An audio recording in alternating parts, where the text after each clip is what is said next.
My first guest tonight is a private investigator who specializes in missing persons, and he got his hands on the paper trail from that first ticket that went on the Tesla's windshield to the end of the line at the impound lot. And he learned that fed-up neighbors called police about this car on August the 26th. An officer came by the very next day and left a ticket on the window. A second ticket was issued September 3rd. And the car was finally towed September 5th, 3 days before it became a key piece of evidence in what's now being confirmed as a homicide. Steve Fischer is the man behind that pro bono detective work, and he joins me now live. Steve, thanks so much for being on tonight. Tell me about the tow report that you were able to obtain and some of the information that you learned from the report. So, it was first called in by a neighbor on the 26th, and the only note that was on it was when they asked for any identifying information besides the license plate, they noted that there was a large dent in the back. And, it was curious that there wasn't an odor mentioned. Now, that doesn't absolutely mean that in the conversation with the agent, they didn't mention that and it just didn't get reported. But, in L.A., a traffic officer has to come out at least 3 times before they can tow it on 3 different days. They have to chalk the tires, make sure it hasn't moved, because it is legal to park on that street. So, as far as what was gathered from that, it was nothing regarding the smell or anything, but for it to get towed from that area, considering there is no parking restrictions, it had to be there quite a while, I think. Well, let's talk about that, because not only did you get your hands on the towing report with all the information it yielded, but you also knocked on some doors and you found some of the neighbors who indeed knew about that car and knew how long it had been there. What did they tell you? I talked to someone that, nobody wanted to be on the record, but they said that they believe they're certain the car was there more than a month. There was somebody else that said that the car had moved around a couple different times, but that's going back as far as May. It had been moving around. And, from those photos actually were embedded with the ticket that was taken. So when they provided the ticket on the 3rd, they give images, in case it goes to court and they can back it up. They're really high-res images. I could really zoom into them. And, that dirt is caked on that car. So I think that car got dumped a lot earlier than a lot of us think. Yeah, and I'm just looking at the pictures at the same time you are on screen, and our viewers are seeing it too. One of the things I noticed with the caked on dirt is that you would not have been able to drive it with windshields that caked. It would have been really hard to drive. So, and I'm just so sad when I see this car parked here, because you know that she's in the trunk in this image, and it's so sad to. Yeah, it's extraordinarily sad. It's not just a parked car that's getting a ticket and getting towed. It's a tomb where a girl had been decomposing, day after day after day. But it's interesting you say a month, but then it's also interesting you see the police came back 3 different times and chalked the tires. What's the protocol for them? Why didn't they tow it the first day they were called?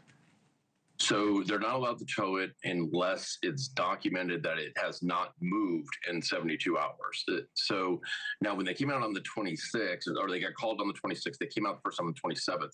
That happened to be Labor Day weekend. So, it wasn't until the 3rd, until Labor Day was over, they came out the second time.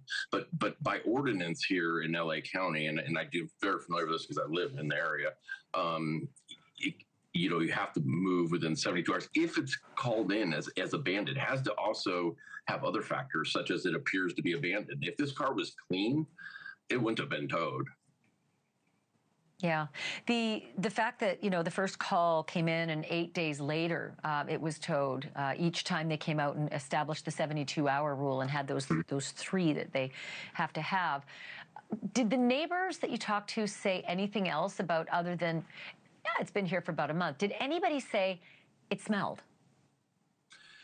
Not that I talked to. I know that I've seen reports that somebody, but not that I talked to. However, the street that it's on, and I don't know if this was done on purpose or not, but the street Bluebird is just this little street with about 6 houses on it. It kind of makes a semicircle that wraps from one end of Doheny and meets back up at Doheny. So it's not a super traveled street. Now Doheny is, so you drive by it, but where it was is kind of like a strategic area where there's only, see that road right there wraps around to the right, and then it connects again to the main road. So there's not too many people that will walk by it. And these hedges on this house are so high that it really takes out people walking on the other side of the vehicle. So I don't know if it was actually done strategically, but if you're going to leave it somewhere else, as good a place to leave it as any.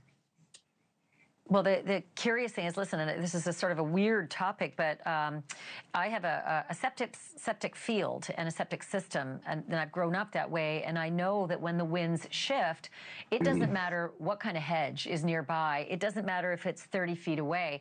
You can smell those odors, and I'm just wondering if anybody on the other side of the hedge or across the street, or within, say, 50 feet of where that car was parked, had noticed that smell and wondered what it was. Because I believe the only report we had about that car was that somebody thought a dead animal was nearby.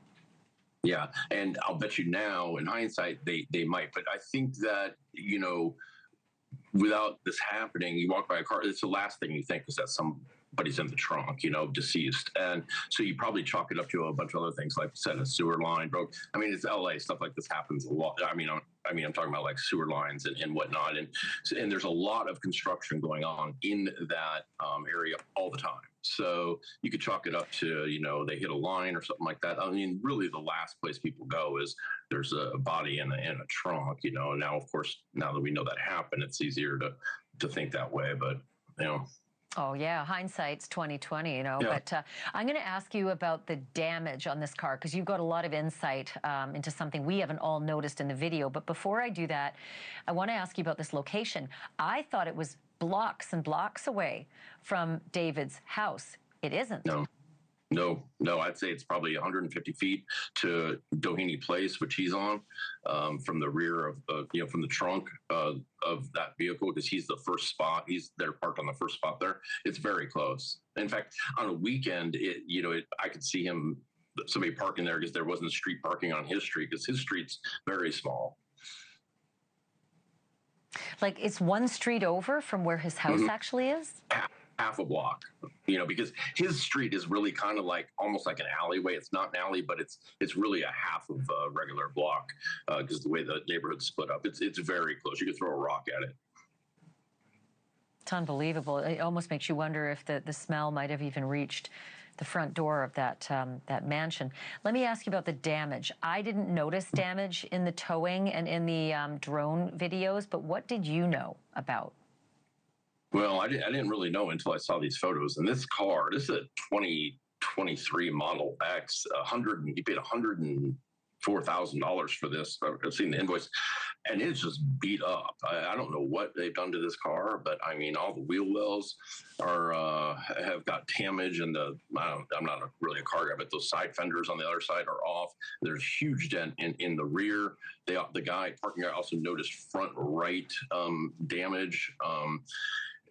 So I don't know what happened to this car, because I've seen, for instance, I found a Google Maps image of it happening parked in front of the house, right? The street view, and it does not look damaged there. So I don't know when this happened or how it happened, but it almost looks like it's been off road.